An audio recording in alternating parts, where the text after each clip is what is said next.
चंदन भैया नहीं झारखंडी नहीं भोजपुरिया पूरे 100%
भैया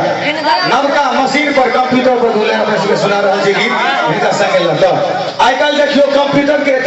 वैल्यू बढ़ गए कंप्यूटर से की सब है आदमी के की नुकसान है कंप्यूटर से लिखल के एले कलयुग कमाल के एक मिनट भैया मशीन बनले बवाल के एले कलयुग कमाल के आज पीछा है इनका देखा ढंग से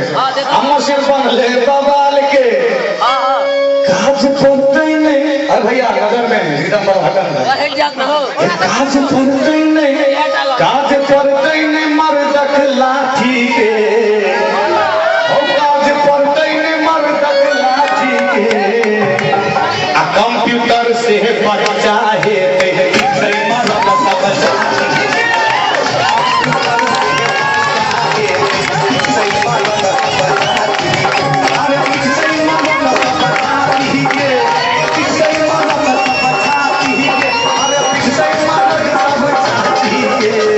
कंप्यूटर से बच्चा है लेकिन मदद बचा कंप्यूटर से बच्चा है लेकिन मदद बचा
God